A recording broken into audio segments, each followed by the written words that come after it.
your boy Chiefs Rays Bolts coming at you with another Rays recap. This one we're going to be recapping just a short series. It was 2 games against the Washington Nationals, and the Rays got swept. Not a horrible sweep, only being 2 games, because if there was a third game played and the Rays won that, it wouldn't have looked as bad. But, you know, here we are. I remember the last time the Rays played in Washington. It was 2 seasons ago. And I went to one of those games, and the Washington Nationals were up like 4 runs before I even sat down on my seat. It wasn't good. The Rays just, for whatever reason, in the previous years, they've just struggled playing in Washington. Not using it as an excuse. I'm just saying they can't win there for some reason. The reigning World Series champion Nationals, who after this game go 10 below 500. Clearly not a good season that they're having right now. I understand that they have injuries. Strasburg's out for the year. They lost Rendon in the offseason. I don't know. I feel like they've lost some guys. Nationals, they definitely have excuses as to why they're not playing up to like how they played last year. This game right here was all Nationals. They win 6-1. Bottom of the second, Keyboom grounds out into a force out, but it does score Josh Harrison, 1-0 Nationals. Trey Turner then singles, driving in Robles, 2-0 Washington. Suzuki doubles, driving in Trey Turner, 3-0 Washington. Bottom of the 6th, Harrison singles, driving in Brock Holt, 4-0 Nationals. Then Michael Taylor doubles, driving in Suzuki and Thames, 6-0 Washington. The only Rays run would come in the top of the 8th inning when Randy Arozarena has another home run. This dude has been insane for the Rays. He is literally a dinger machine. This dude bashes his 4th home run with the Rays after only being on the team for about a week at this point. Like, dude's insane right now. He's on fire. It's just a shame that nobody else on offense can back him up. If it wasn't for that 9th inning dinger, we would have gotten shut out 6-0, and you can't win games with 0 runs. And it's really hard to win games with just 1 run, which is what the Rays had today. 6 runs sucks, for sure. This game was Morton versus Scherzer. Rays always struggle against Scherzer. He's a good pitcher, what can I tell you? Morton played 5 innings, allowed 4 hits, 3 runs, 1 walk, 3 strikeouts. So I don't really know what happened to Morton here. Not that good. But what really wasn't good was Trevor Richards. He played 3 innings and just right off the bat started getting lit up. Gave up 6 hits, 3 runs, 1 walk, and 2 strikeouts. Richards did not look good in this game. So that was game 1 of this series. The Rays take the loss. We move on, and this was actually played today, so I am caught up with these videos now. Rays versus Nationals, game 2 of the 2-game series before the Nationals come to St. Petersburg next week for another 2-game set. This game was Ryan Yarbrough versus Sanchez. Ryan Yarbrough is just not that good this year. He's 0-3 now. He only played 2 innings, allowed 6 hits, 4 runs, 1 walk, 1 strikeout. It's a horrible start from Yarbrough. Juan Soto grounds out in the 1st inning, but it drives home Robles, whatever his name is. 1-0 Washington. Carter Keyboom doubles then in the 2nd inning and drives in Brock Holt, 2-0 Nationals. Cabrera then hits a sacrifice fly in the 3rd inning, scoring Trey Turner, 3-0 Nationals.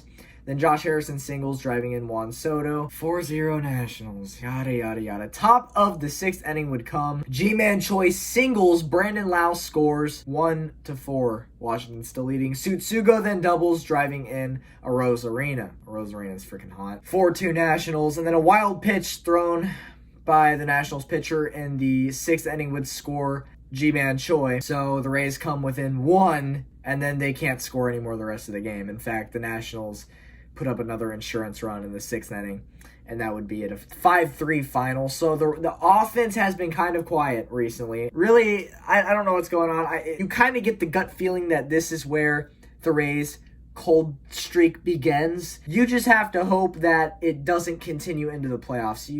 I don't mind them right now going into a little bit of a cold streak and then figuring out and then going hot into the playoffs. Because my biggest fear every year is being hot all year long and then starting to go cold right before the playoffs start. That's like always my biggest fear with baseball. So we just have to hope that the Rays can pick it up and stay hot going into the playoffs. So Arozarena with the Rays so far has played 7 games this season.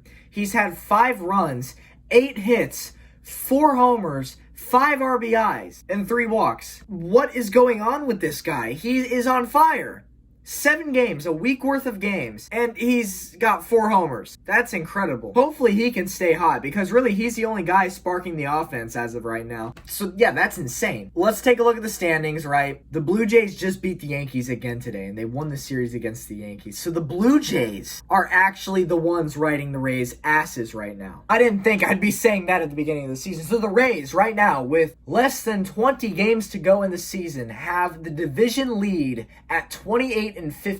3.5 games behind the Tampa Bay Rays in the standings is the Toronto Blue Jays. Not the Yankees, not the Red Sox, the Toronto Blue Jays. The Yankees lost today against the Blue Jays, puts them at a 500 record. They are 21-21 this season. They are 6.5 games behind the Rays. And here's where things get real interesting. The Baltimore freaking Orioles. The Baltimore Orioles are half a game behind the Yankees in the standings right now. Half a game. This is 2020, baby. Anything could happen. Anything could happen. So the Orioles are just 2 wins behind the Yankees. And you know who else is just 2 wins behind the Yankees in the wild card race? The Seattle Mariners. That's 2 wins behind the Yankees right now. Guess who is only 3 wins behind the Yankees in the wild card race? The Detroit Tigers. This is a whack season, dude. With 20 games to go in the season, I don't think anybody really expected the Yankees to be fighting for the last wild card spot against the Orioles, Mariners, and Tigers. That's what the playoff race is looking like right now. There is a possibility, folks, that the Yankees don't make the playoffs this year. And if that happens, that would be freaking awesome for a couple reasons. First reason being, I don't like the fact that the MLB allows the Yankees, a big market team, to spend as much money as they want every year when teams like the Rays, the Athletics, clearly cannot maintain that income and spend that kind of money. It just makes it unfair. It's sad that it's 2020 and there's still no salary cap in the MLB. It really is. Because Yankee fans will tell the Rays, oh, well, that's why you have to draft prospects and hope they do good in your farm system. And when they make it to the majors, they end up being really good. And it's just like, yeah, draft players, turn them into superstars, and then have them for 3 years until you spend millions of dollars on them to pick them up. Screw you. That's just the kind of politics that I don't like in the MLB. But that's one of the reasons why I would love if the Yankees missed the playoffs this year. Because, look, expanded playoff bracket. 14 teams this year instead of 10. If the Yankees still missed out, that would, 14 teams and one of the biggest markets in baseball with a loaded roster misses. Another reason being, I don't like your fan base. Not the slightest. I don't like Yankee fans. I know I have a couple of New York Yankee subscribers, and you guys, you're good people. You guys are good people, trust me. But the ones at the stadiums who get cocky, they start cheering in your home stadium, that's something I've never been for. That's something that I think is disrespectful. And I just think you have a loud and obnoxious fan base. And it's almost, keyword, almost as bad as the Boston Red Sox. Close second. I don't like your fan base. Take your 27 rings and shove them up your ass. Another reason that would be completely awesome. Pretty obvious, right? Yankees aren't in the playoffs. Boom!